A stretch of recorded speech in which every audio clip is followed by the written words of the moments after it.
Welcome to another Alert Find training session. In today's session, we will be looking at different modules in the user interface, specifically the one that it's called Compose Advanced, where you can create a communication from zero, and the Send Notifications section, which is where you can review the results of the communications that you have already sent out. Let's begin with the Compose Advanced module.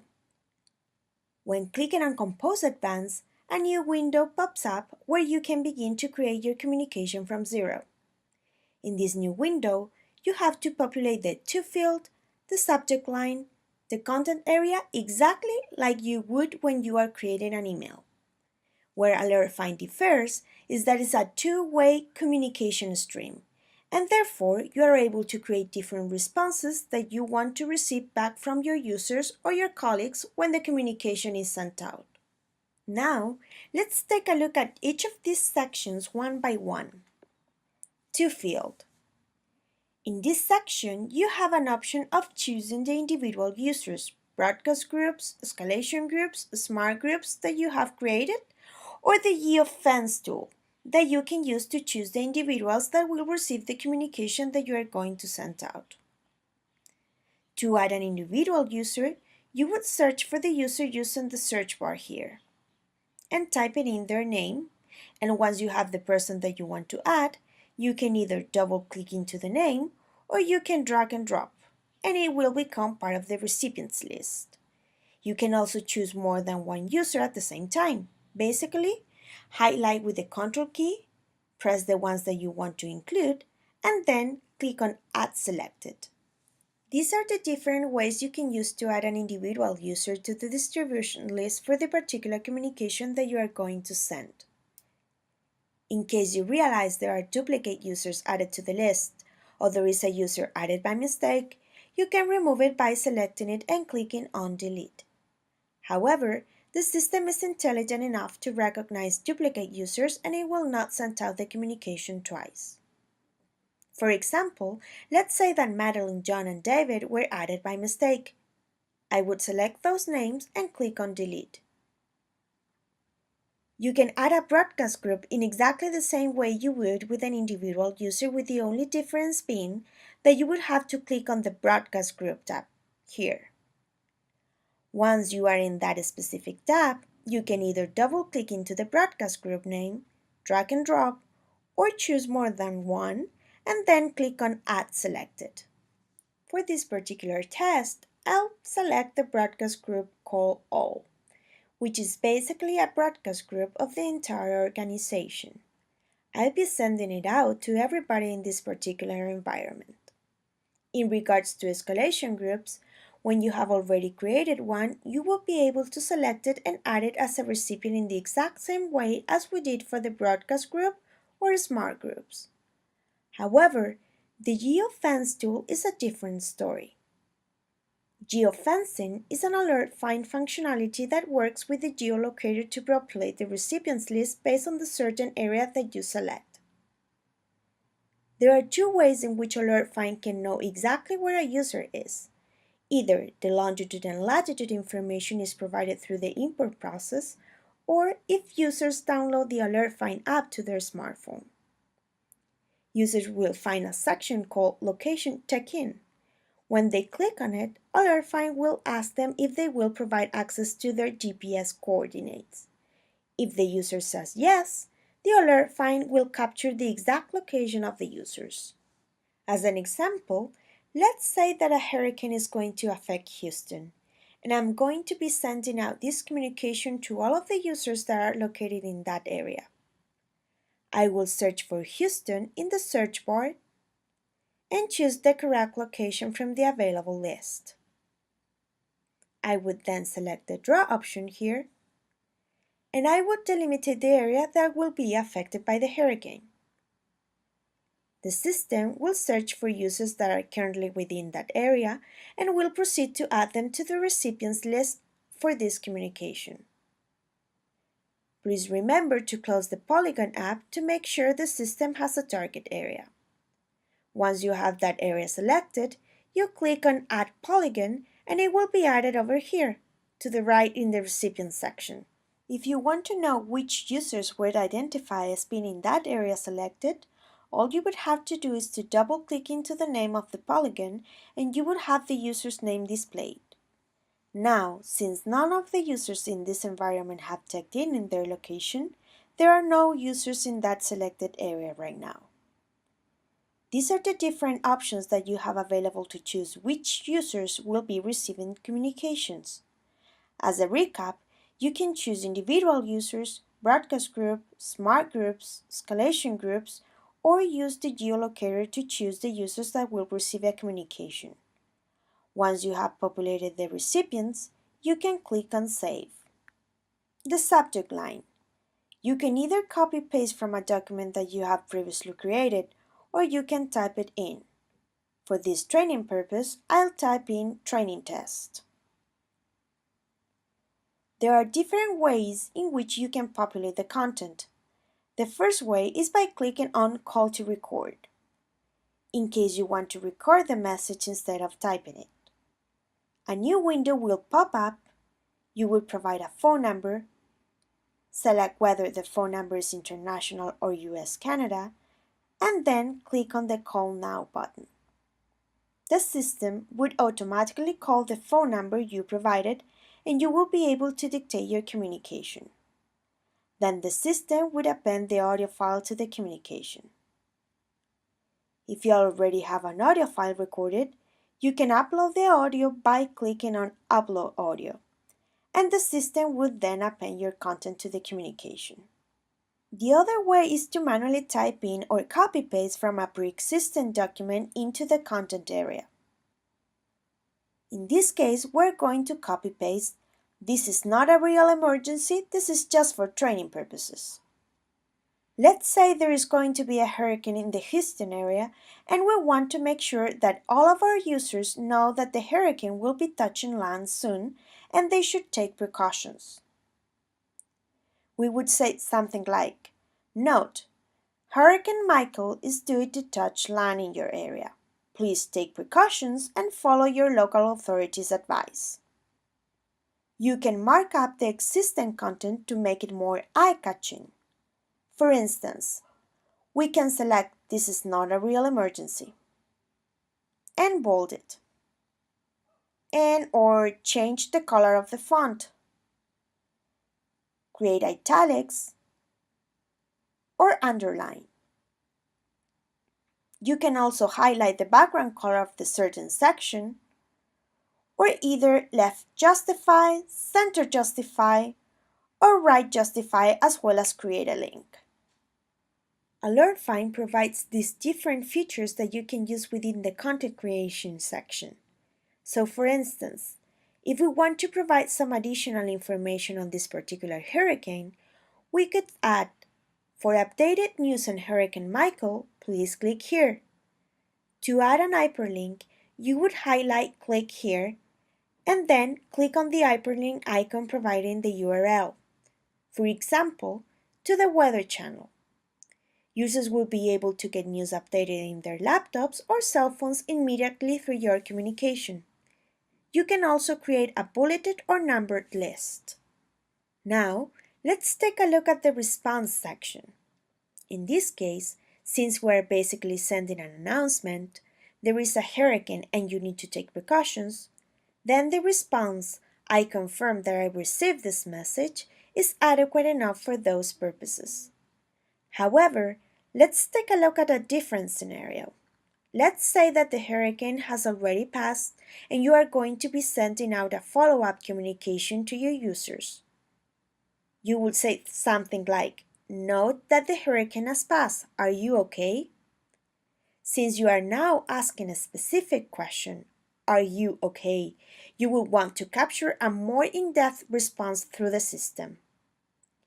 The first response that you would configure would be, I am fine. In the abbreviation section, please use an abbreviation that makes sense to you, since this is what you will see as part of the response report that you will have to access to. In this case, since the amount of characters is rather small, I will use I am fine. A second possible response that you might configure is I am fine, but I need some time off before I can return to work. In the abbreviation, we can say need time off. If you receive a communication from one of your colleagues that says I am fine but I need time off before I can return to work, most likely your next question would be how many days off or how much time do you need before you can return to the office? Alert Find will allow you to ask a secondary question by activating Allow Response Data. As soon as the user chooses to respond with I need time off, the system will automatically ask them the second question. How many days off do you need? And then the user will be able to input the amount of time via cell phone, email, or text. Another possible response could be no, I need assistance. In this case, as soon as you receive this response through the live reporting screen, you will be able to contact 911 to alert authorities that a colleague named John Doe with phone number X located at Y has reported that they need immediate assistance. You can proactively help your colleagues based on the responses that you get from them. For the next scenario, let's say that your email server has been hacked and you need to make sure that you get on a conference call with all of your IT team members to discuss the issue and mitigate any damage caused by the hack. The communication would be our server has been hacked and we need to have a conference call right now. The first response that you can configure is yes, I can attend the conference call. Next, you will need to turn on the Bridge Conference Call section here. The system will then require you to provide the conference bridge phone number. Select whether it is a US, Canada, or international number, provide a meeting ID, and any additional keystrokes that are required to get to the actual conference. For instance, WebEx will always ask you to input your meeting ID and then the pound key. Since the pound key is a keystroke that you need to provide after the meeting ID, you add the pound key as a suffix. Anything that comes before the meeting ID would be a prefix. Unfortunately, the system will not allow me to save a response where the conference bridge is turned on without the minimum information, which is the phone number and the meeting ID. Therefore, I will turn this feature off. However, this is something that you can absolutely test out in your system as soon as you have the conferencing information. Another possible response for this scenario would be, I cannot attend the call. I will use cannot attend as the abbreviation. If the response from users are, I cannot attend the call, you will be able to know immediately who will be responding to the call and who won't be. You can have as many responses as you want or as you need, since there is no limit to the amount of responses you can save. You can set up an alert for each scenario depending on the communication that you are going to send out and the possible responses that make sense to you and what information you would like to get back from your users. Let's say that I want to change the order of these around. All you have to do is to choose the one that you want to move and then use the little arrows here to make them change the order according to your priorities. So for instance, if I want to make sure that this one is the first one, then all I have to do is click the up arrow and it becomes the first one. One thing that I would like to highlight is that Alert Find does not have a recall button or recall message. Therefore, before you click on Send, you need to verify that all of the information that you have pre-established in your communication has been set up correctly. Since once you click Send, the communication will be sent out and there is no way for you to recall it back. That being said, let's take a look at other options that you have available in the Creating Communication screen. Attachments. You can add an attachment to any communication that you sent out. However, you do need to consider two aspects of adding an attachment. In an emergency situation, you want your communications to be as light as possible, and by light I mean the weight in kilobytes. so that the communication goes out as quickly from our servers as possible and reaches your user's device as quickly as possible. If you add a heavy video, audio file, or document, the communication will get heavier and it will take a lot more time to reach the different devices that you are targeting. Or, if your users are paying for a data plan in their smartphones and the communications is extremely heavy, it might add an additional cost. Therefore, adding an attachment is something that you can do, but take into consideration the points that I've just mentioned. Another approach that you can take in regards to attachments is to add a link to the content which the users can use to look at the additional information that you are providing. Escalation override. Another thing that you can do when creating a communication is to preset your escalation override. It is basically the way in which you want to communicate with your users, which devices you want to target, and in what order you would like to target them. We have preset default escalation overrides at an account level within the application settings, and you can absolutely use those. As you can see, when clicking the escalation override section, it will automatically be set to Do Not Override Personal Device Escalations, which basically means that you are going to be using the default settings that we have added for you in the application settings for your account or the ones that have been preset by each individual user. If you wish to create a specific device escalation for this particular communication, then you will click on Specify a Custom Device Escalation. And as soon as you do that, a new window pops up with all the different devices that we have enabled for you based on your roster import file. In this case, we have personal email, work email, cell phone, SMS phone, personal smartphone, personal tablet, work smartphone, and work tablet. We have enabled these 4 devices, personal smartphone, personal tablet, work smartphone, and work tablet, so you or any of your users are able to log into AlertFind through our app. To choose which device you wish to send this communication to, you can either double-click into the name of the device or drag and drop from the list on the left to the right section. You can also highlight more than one device using the Control key and then click on Add Selected. I have added duplicate devices and I would need to remove them from the list by selecting the ones I wish to remove and clicking on Delete. Another feature is to add delays in between different devices.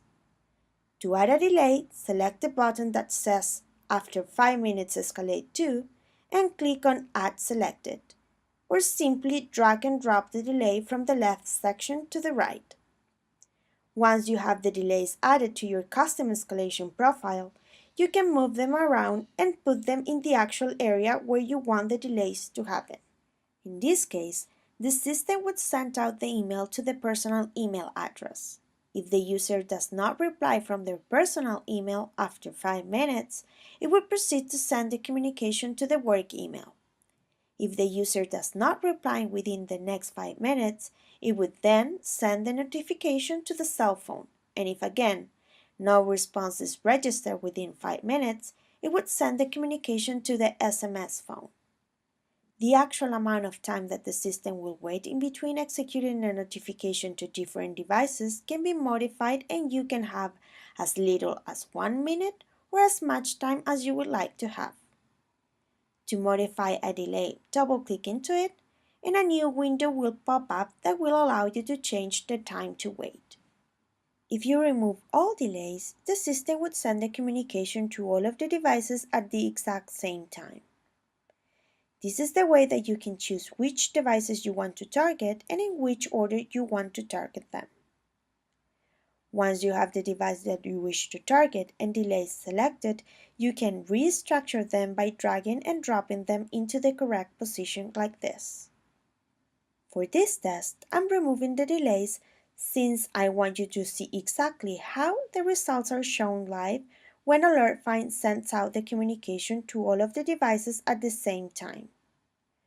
Now, I will click on Save. In case you want to do some modifications to the escalation override, you can click on Costume, and it will open up the screen again for you to be able to make the changes you need. Once you are sure that you have the correct information, you click on OK, and now you have set the escalation override.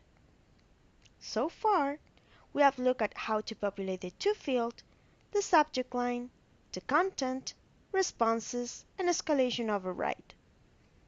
Now, let's take a look at the advanced options that are available for you in the Advanced Options tab. We have the ability to schedule the communication to go out at a later date by choosing a time and a date. We can also add a recurrence, whether you want this communication to be sent out hourly, daily, weekly, monthly, or annually. It's totally up to you and your specific needs. Another option is the email status. Email status means that the system will create a report with the results of this communication and send it to the emails that you have identified in this section. The default will always be Do not send results. The next option is to send the report to the sender's default email address. If you choose this option, only the user that executes the notification will receive the report. The third option is Email To. You would choose this option if you want to send the report to a different email, or you want to send the report to a list of emails. Insert the email address or list of emails that should receive the report separated by a semicolon, and the system will generate the report and send it to that list. Another setting to consider is the amount of time that you are going to allow from when you click on Send to when the system generates the results report. If you leave it at 0, the way it's right now, basically you will click on Send and immediately the system will generate the report providing no results, since you have not allowed your users to respond to the communications through the different devices that you have targeted. In this case, the minimum amount that the system will allow is 11 minutes. If you put anything below 11 minutes, the system will give you an error message. In this section, you can set the priority of the communication. The options available come from low to critical, and from critical, you have critical lowest to critical highest that you can choose from. There is a test priority as well, and that's the one that we are going to choose since this is a test. You can also activate the Require a PIN feature. Once you activate this, your users would not be able to listen to the communication until they authenticate themselves by providing a PIN. If you are going to enable this level of security, you will need to make sure that each of your users knows the PIN that they should input. The PIN number will have to be provided, whether you have a company-wide PIN number or if you have an individual PIN number for each user. Hotline. Every instance of AlertFind comes with a hotline number that is preset for you and it's always available for users to be able to call in.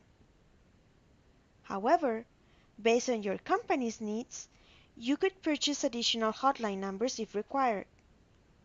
If you purchase additional hotline numbers and you want your users to be able to use any of the hotline numbers you reply back, you will click on Use All Hotline Numbers. And if you do not want your users to be able to reply back to the communication using any of the hotlines, then you will click on Do Not Allow Response through the hotline.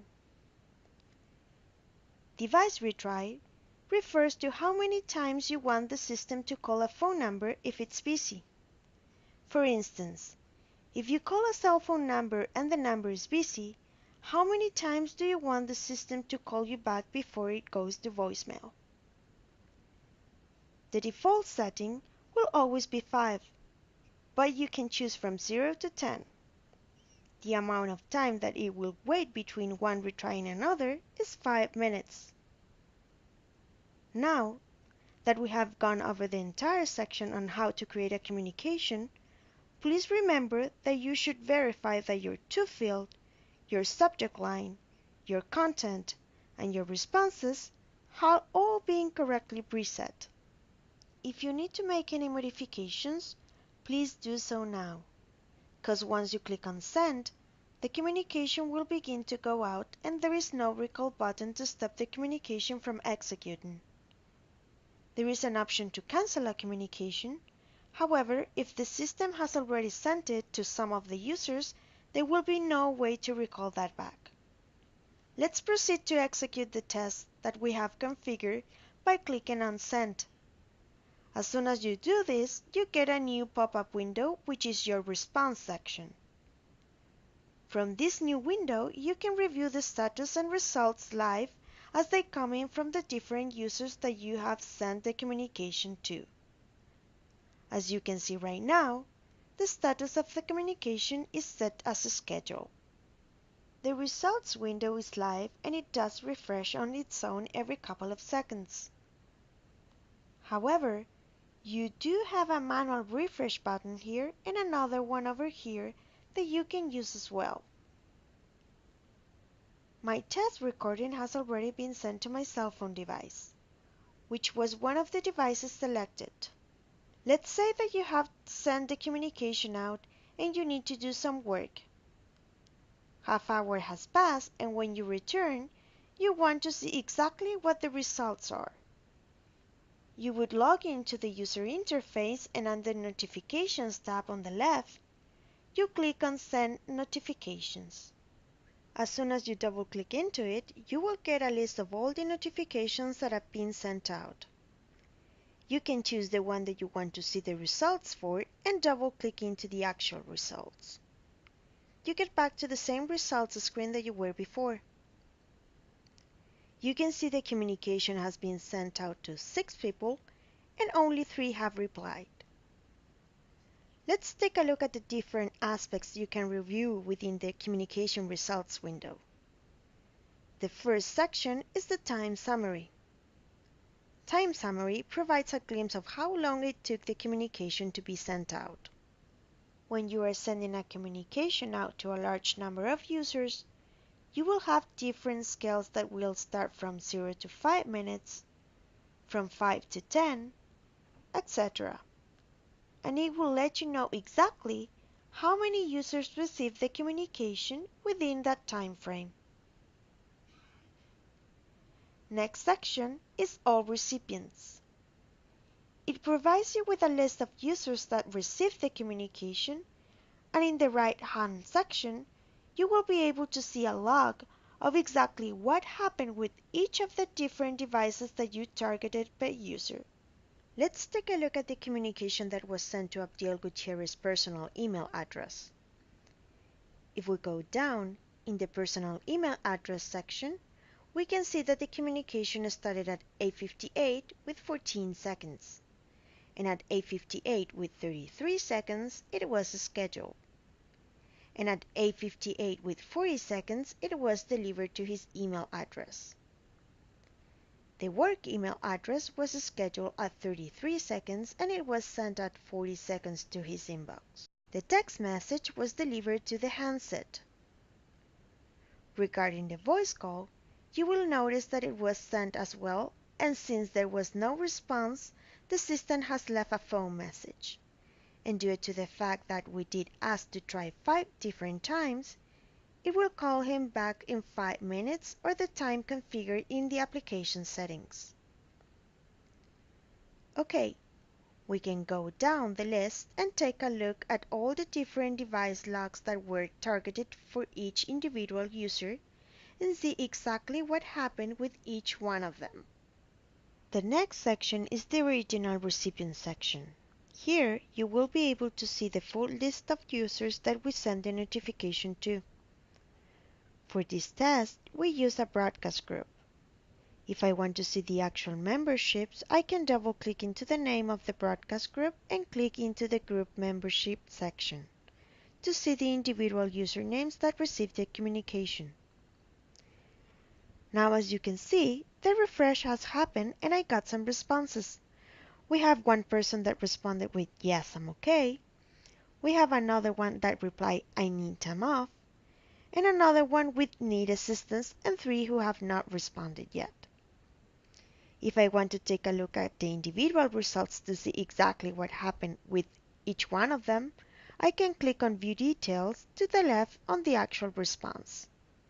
For example, if I click View Details next to the Need Time Off response, it will populate a screen that will let me know exactly who selected that response and from which device they responded. It was Madeline from his work email address. He replied with Need Time Off, and the amount of days off that he needs is 14 days. Next, let's say that you wish to send a follow-up email to the users who have not responded. You will click on Resend to Not-Responders. A new window pops up that is completely populated with the information that we originally sent out. And in the To field, you only have the people that have not responded yet. You proceed to modify the communication content by saying, for instance, "You have not responded to this communication. It is really important. Please do so now." And then click on Send, and the communication will be sent again. If you wish to send a follow-up email to the same recipients, you will click on Follow Up. It basically opens up a new communication. It is populated with the exact same To field, and then you will proceed to populate the subject, content, the responses, and any advanced options that you would need in the same way as I explained previously in this training session, and then click Send. Another option you have is to clone a communication. Let's say that you want to send out this exact communication to a different group of users. You will go to the section called Clone, click on Clone, and the communication will be cloned completely. You can modify the recipients list by changing the users in the To field. Click on Send, and now you have sent the communication with the same content, same responses, same escalation overrides, and subject line to a new group of people. Let's say that this particular communication that you have created and sent out is one that you believe that you are going to be sending out constantly. If this is the case, you can create a template based on this communication. You need to click on Save as Notification Template. A new window pops up, which is basically the one used to create the notification, and here you can choose the title. For this test, we'll use Hurricane Warning. You can also select a color that matches your company's color scheme by clicking on the Icon section, and select the color and icon from the ones available. Let's choose this one. Please note that you will not be able to import your own icons. Another thing that you should know is that if you are going to execute templates from a hotline, it is really important that you click on Send All Notifications and provide a Quick Launch ID, because when you log into the hotline, you will be prompted to provide the Quick Launch ID in order to send the communication out. In this case, you can either create the Quick Launch ID yourself, such as 01 for instance, or you can have the system auto-generate the ID for you by clicking here. Now, once the system has auto-generated the ID, it will populate the Quick Launch ID for you. As you can see, every section has been pre-populated based on the communication that we already sent out. Therefore, creating a template from a sent communication is a really fast and easy process. Now, all you have to do is to click on Save and Close, and your communication template has been created. If you want to see the communication, you will come over the Manage Library section on the UI, and you will be able to see the communication template there, as well as the templates you have previously created. If you want to see how you would execute it from either the app or the user interface, you would come over Alert Console, and once it populates, you would have the icons of all the different templates that you have created. Here you can see the one that we have just created, Hurricane Warning, and by double-clicking into it, you will be able to execute the communication from your hotline, from the UI, or from the app. We will be looking at managing and creating templates in more depth in the Training Sessions Part 2 video. That's basically what we have for you today. You have learned how to create a communication from zero using the Compose Advanced section, as well as how to take a look at the different results in the Send Notifications section. If you have any questions regarding any of the topics discussed in this video, please contact your assigned Customer Success Manager and they will be able to help you with any further information that you may need regarding these topics we discussed today. Thank you very much for listening to this video, and we will see you on our next training session. Have a great day.